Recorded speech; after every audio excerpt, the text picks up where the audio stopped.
Welcome everyone to the third episode of Voice It. I am Anya Luthra. And I'm Myra Arora, and today we are in conversation with Miss Ruchi Chaudhary. She is a seasoned mental health professional and a counseling psychologist over 2 decades of experience. Good afternoon, ma'am. Good afternoon. We're really excited to have you on today's podcast. Thank you for having me. So everyone talks about mental well-being these days, but a very few people explain it simply. So in your view, what does it really mean to be mentally well? So mentally well, first of all, is not being happy all the time. Mental well-being is all about your emotions, as to how to balance your emotions and how to understand, which also means that even if you're anxious, if you're sad, if you're worried about anything, it can still get you back to your own self.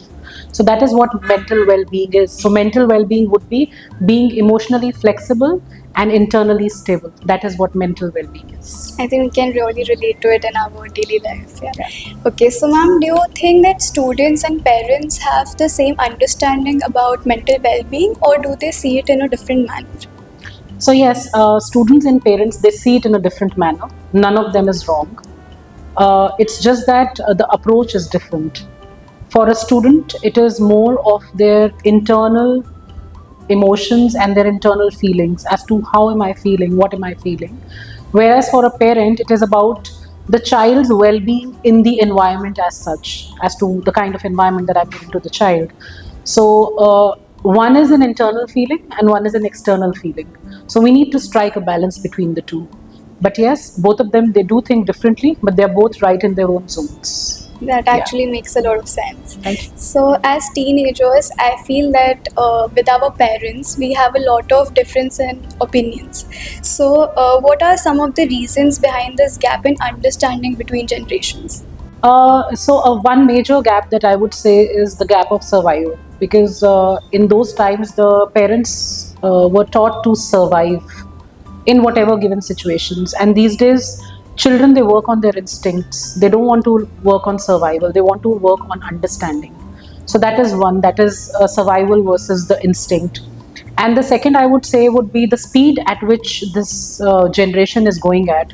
Earlier it was a little easy, things were more calm, they were more understandable. But these days, because of the kind of plethora of information that we have around us, which makes it very, very fast to catch the pace. So yes, the speed, the survival phase, and also one big gap is the language. Earlier, the parents, they didn't know how to address the emotion in a particular language. It was either angry, sad, happy, sad. But these days it is, I'm feeling very elated. I'm in a happy zone. We have terms and terminologies these days, with alpha Gen Z kids, right? So that's the difference. So language is one difference, speed is another, and of course survival. That was taught earlier, and this generation wants to learn with instinct. That's actually a very interesting point. So if families want to build a more supportive environment at home, so what do you think, where should they start? Well, I think support would always start where judgment would end. So if a family would want to build a supportive environment, first thing that they need to do is drop the barriers of judgment. Whether it is judging the child or whether it is judging the situation in which the child is, and vice versa. The child also needs to drop the barrier and stop judging the parents as to why they think in a certain way. So that's one very, very important thing, that we need to off guard ourselves with these barriers that we have and we carry on our shoulders. So I would say that that connection would only start when judgment would end. So since children learn a lot by observing, how can parents model healthy emotional habits in everyday life? It is best that parents show calmness if they want to see calmness in a child. Parents show respect if they want to see respect from a child, and again vice versa. So it's always give and take. And it is very, very important in today's time that we observe the right kind of things and we revert it back in a certain way that has been expected out of us. So as young adults, I would also give this insight to all of you, that whatever you're observing, whatever you're seeing around, you are intelligent enough to filter it as to what is right and what is wrong. So when you also model things, with a perspective that, somebody is a superstar or somebody, you need to know the life behind. cameras, right? You need to know, because we are these days working a lot on social media and taking a lot from that. So yes, but if it has to come from home, it has to come a lot from the observation. So parents can definitely, start projecting what they really expect out of their children. It leads me to wonder that does only being heard and understood actually have an impact on somebody's mental well-being? I think that makes all the impact. If a person is felt heard, I think you make them enter into their calm zone. You get them into their safe zone. Because if somebody is heard and they feel that their message has been conveyed and the other person has comprehended and understood, half of the job is done. So to get a person to a calmer space, it really helps. In today's world, where there is pressure of understanding and there is study, academics, everything, so much social media comparison, how do you think it's impacting students' mental well-being? With the kind of exposure that we have to social media, what we are seeing all the time with children and with others also, that everybody is happy, everybody is dressed well, everybody is looking nice, everybody is traveling the world, they are doing the best thing. Now what happens to me now instead, because like I said, I'm looking at screen and I'm not going behind the scene. Now I'm sitting behind the scene and I'm just thinking, why can't I be like this? Why can't I have a happy life? I have to be happy. I need to be good looking. I need to do this. I have to be in the competition.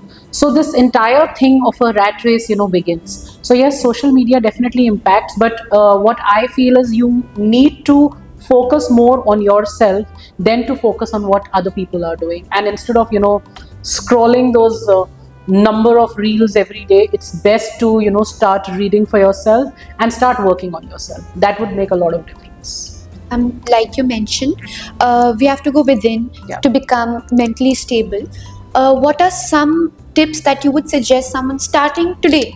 What should they do to be mentally stable, mentally well? You have to start naming your emotions. If you're feeling angry, say I'm angry. You're feeling happy, say I'm happy. Second thing that you need to do is you just need to break state. Sometimes just shake yourself and just move from that space. If a situation, if an information is making you feel uncomfortable, just move away from that site. And there should be silence before you go off to sleep. Just cut the sound before you go off to sleep. A lot of children also these days, they have a bad habit of holding the phone or the gadget, and even the adults, they have a habit of just going through their phones and scrolling, and it creates a lot of chaos in your head before you're going off to sleep. So just give that calmness to your sleep pattern. So yes, naming your emotions, just moving, shaking yourself, off burdening yourself. These are very few small steps that you can do to start rebuilding your emotional health and in a healthy way. Let's take a scenario where somebody is very emotionally overwhelmed.